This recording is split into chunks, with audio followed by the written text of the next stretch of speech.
എല്ലാവർക്കും നമസ്കാരം. പരിവർത്തനം എന്നുള്ളത് തന്നെ ആത്മീയതയ്ക്ക് അവകാശപ്പെട്ട ഒന്നാണ്. നോക്കൂ, ഒരു ട്രാൻസ്ഫോർമേഷൻ നമുക്ക് സംഭവിക്കുന്നത് എപ്പോഴും അടിസ്ഥാനപരമായി നിങ്ങൾക്ക് തന്നെ ചിന്തിക്കുമ്പോൾ അറിയാം, നമ്മുടെ ഓർമ്മകളാണ് നമ്മുടെ ചിന്തകൾ, നമ്മുടെ ചിന്തകളാണ് നമ്മുടെ വികാരം, നമ്മുടെ വികാരങ്ങളാണ് നാം അനുഭവിക്കുന്ന ഓരോ സെക്കൻഡും, ഇത്രയും കാലത്തെ നമ്മുടെ ജീവിതം. ഏത് വികാരങ്ങളാണോ അതിനനുസരിച്ചുള്ളൊരു ജീവിതമല്ലേ നാം നയിച്ചുകൊണ്ടിരിക്കുന്നത്. അപ്പം ഈ ഓർമ്മകളെ സ്വാധീനിക്കുന്നത് എപ്പോഴും ഒരു തരത്തിൽ നമ്മളെ പാകപ്പെടുത്തിയിരിക്കുന്ന ഒരു സമൂഹത്തിന് ഇൻഫർമേഷനാണ്. ഒരു റിയൽ ഹിപ്നോട്ടിസം എന്നൊക്കെ പറയുന്നത് പോലെ നമ്മളെ ട്രെയിൻ ചെയ്യിച്ചേക്കുകയാണ്. നോക്കൂ, ഇപ്പം നിങ്ങളൊരാൾ ഇന്ന് ഒരു ദിവസം ഏതോ ഒരു ഇൻസ്പയറായി ലോകത്തുള്ള എല്ലാവരെയും സ്നേഹിക്കണം, ജാതി മതം വേണ്ട, മനുഷ്യനെ മനുഷ്യനായി കാണണം, എല്ലാവരും സ്നേഹം മാത്രം എക്സ്പ്രസ് ചെയ്യാമെന്ന്. നമ്മൾ അങ്ങനെ പോയിക്കൊണ്ടിരിക്കുന്ന ഒരു സാഹചര്യത്തിൽ എന്തെങ്കിലും ഒരു സിറ്റുവേഷൻ വരുവാണ്, നമുക്ക് ആ സ്നേഹം കൊടുക്കാൻ കഴിയുമോ? നമുക്ക് ആ കാഴ്ചപ്പാടിലെല്ലാം കാണാൻ പറ്റുമോ? ഇനിയിപ്പോൾ ആത്മീയതയെക്കുറിച്ച് കേട്ടു, ഞാൻ ആത്മാവാണ്, ഞാൻ എല്ലാത്തിലും നിൽക്കുന്ന ഒന്നാണെന്നറിഞ്ഞു, സാഹചര്യം വരുമ്പം അത് നിൽക്കുമോ? ഇല്ല. സാഹചര്യങ്ങളിൽ നിങ്ങൾ സാഹചര്യത്തിനൊപ്പം ഇതാവും. നിങ്ങളെ പാകപ്പെടുത്തിയിരിക്കുന്ന ഒരു തലച്ചോറുണ്ട്. അതാണ് എസ്പെഷ്യലി നമ്മൾ അതിൻ്റെ ഒരു ഉൽപ്പന്നമാണ്. ആ സാഹചര്യങ്ങൾ വരുമ്പോൾ തന്നെ പുറത്തേക്ക് കടക്കും. അതുകൊണ്ട് ട്രാൻസ്ഫോർമേഷൻ എന്ന് പറയുമ്പം സ്പിരിച്വൽ ട്രാൻസ്ഫോർമേഷൻ, അതിൻ്റെ ഒന്നാമത്തെ ഒരു കീ എന്ന് പറയുന്നത് ധ്യാനമാണ്, മെഡിറ്റേഷനാണ്.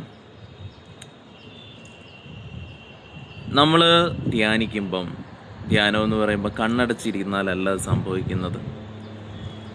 കണ്ണടച്ചിരുന്നാലും ഈ ചിന്തകളേ ഉള്ളൂ, അത് നിങ്ങളെ ഭ്രാന്തമാക്കത്തേ ഉള്ളൂ. വെറുതെ എവിടെയെങ്കിലും പോയി കണ്ണടച്ചിരുന്നാൽ നോക്കൂ, ഒരു വ്യക്തിക്കും, ഈ ഭൂമി ജീവിക്കുന്ന മനുഷ്യന് ഒരു ദീക്ഷ കൂടാതെ ആത്മീയതയെ സ്പർശിക്കാൻ കഴിയില്ല. ജീവനൊരു ശക്തിയുണ്ട്, ഉണർവുണ്ട്. അത് ചിത്തം മാത്രമായിരിക്കുമ്പോൾ ചിന്തകൾ മാത്രമാണ്. അത് ചൈതന്യമാകുമ്പോഴേ അത് ശക്തിയും ബോധത്തിലേക്കും പ്രവേശിക്കുള്ളൂ. അതിന് ദീക്ഷ എന്ന് പറയുന്നൊരു കാര്യമുണ്ട്. ഒരു ഗുരു കൂടാതെ ആത്മീയ തലമില്ല.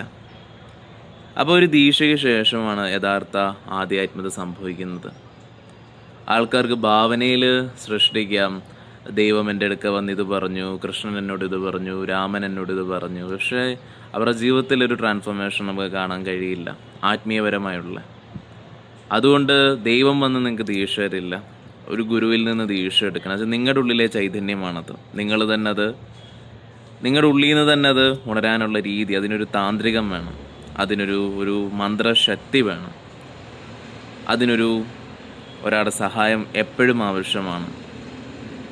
നിങ്ങൾ ഏത് നിമിഷവും എങ്ങനെ ജീവിക്കുമ്പോഴും നിങ്ങളോടൊപ്പം ആ ഒരു സാമീപ്യം വേണം. എന്നാൽ മാത്രമേ ആത്മീയപരമായുള്ളൊരു പരിവർത്തനം സാധിക്കുള്ളൂ. നോക്കൂ, നമ്മൾ കണ്ണടച്ചിരിക്കുന്ന സമയം, നമ്മുടെ വികാരങ്ങളെല്ലാം അസ്തമിക്കുന്ന നിമിഷം, നമുക്കൊരു ചിന്തകളില്ലാതിരിക്കുന്ന അവസ്ഥയിൽ, നമ്മുടെ ഈ ഉള്ളിലെ ചിന്തകളൊന്നും നമ്മളെ സ്വാധീനിക്കാതിരിക്കുമ്പം നമ്മൾ മെല്ലെ മെല്ലെ പരിവർത്തനപ്പെടുകയാണ്. നമ്മുടെ വികാരങ്ങൾക്ക് നമ്മളെ സ്വാധീനിക്കാൻ കഴിയാത്ത അവസ്ഥ. നിങ്ങളെ ഒരാൾ നല്ലവനായ ഒരു ഗ്രേറ്റ് മനുഷ്യൻ എന്ന് വിളിച്ചാലോ, നിങ്ങളെ ഒരു പൊട്ടനെന്ന് വിളിച്ചാലോ, എന്ത് വിളിച്ചാലും നിങ്ങൾക്ക് പ്രശ്നമില്ല. നിങ്ങളുടെ ആത്മബോധം ആ തലത്തിലേക്ക് എത്തുകയാണ്.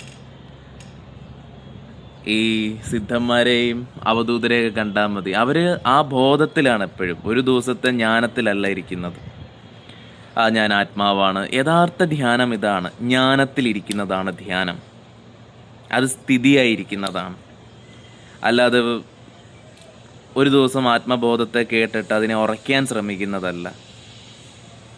നമ്മളിൽ ജ്ഞാനമായിരിക്കുന്ന ഒരവസ്ഥയാണ് ധ്യാനം എന്ന് പറയുന്നത്. നമ്മുടെ ബോധത്തിലിരിക്കുന്നതാണ്, കോൺഷ്യസ്നെസ്സിലിരിക്കുന്നതാണ്. അതാണ് യഥാർത്ഥ ട്രാൻസ്ഫോർമേഷൻ. എന്നുവെച്ചാൽ നമ്മുടെ ഈ സെൽഫ് എന്ന് പറയുന്നത് ഈഗോയാണ്, അഹന്തയാണ്. അപ്പോൾ ഈഗോ ആയിട്ടുള്ളത് നമുക്ക് വേണ്ടാത്തതാണ്. നമ്മുടെ ഒരു സെൽഫുണ്ട്, നമുക്ക് നമ്മുടെ നാച്ചുറൽ സെൽഫുണ്ട്. ഇപ്പോൾ ഉദാഹരണം പറഞ്ഞാൽ ഒരു കണ്ണാടിയും ഒരു വ്യക്തിയും പോലാണ്. നമ്മൾ കണ്ണാടിയാണ് കണ്ടുകൊണ്ട് ഇരിക്കുന്നത്, അതൊരു ഇല്യൂഷനാണ്. എന്നാൽ നമ്മുടെ സെൽഫ് വേറെയാണ്. നമ്മൾ കണ്ണാടി കണ്ടിട്ട് അത് യാഥാർത്ഥ്യമാണെന്ന് കരുതുകയാണ്, ഞാൻ അതാണ്. പക്ഷേ കാണുന്ന ആളാണ് ഞാൻ, അതിനെ നമുക്ക് കാണാൻ കഴിയുന്നില്ല. അതാണ് നമ്മളിലേക്ക് തിരിയാൻ പറയുന്നത്. നമ്മളെ തിരിയുമ്പോൾ നമുക്കൊരു സെൽഫുണ്ട്, ഒരു കോൺഷ്യസ്നെസ് ഉണ്ട്.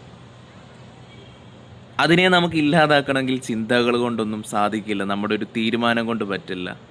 അതിനാണ് പറയുന്നത് അനുഗ്രഹത്തിൻ്റെ ശക്തി, കൃപയുടെ ശക്തി. മഹാശിവരാത്രി പോലുള്ളൊരു ദിവസത്തിൽ നമുക്ക് ഇതേപോലുള്ള ട്രാൻസ്ഫോർമേഷനാണ് ഗുരുജി ഉദ്ദേശിക്കുന്നതും നിങ്ങൾക്ക് നൽകുന്നതും. നിങ്ങൾ മോക്ഷം പോവാതിരിക്കുമോ നിങ്ങളുടെ ഇഷ്ടം. പക്ഷേ നിങ്ങൾ നിങ്ങളുടെ സെൽഫിനെ ഒന്ന് ടേസ്റ്റ് ചെയ്ത് നിങ്ങൾ അതുമായിട്ട് എത്തണമെന്നുള്ളതാണ് എൻ്റെ ആഗ്രഹവും അനുഗ്രഹവും. നമസ്കാരം.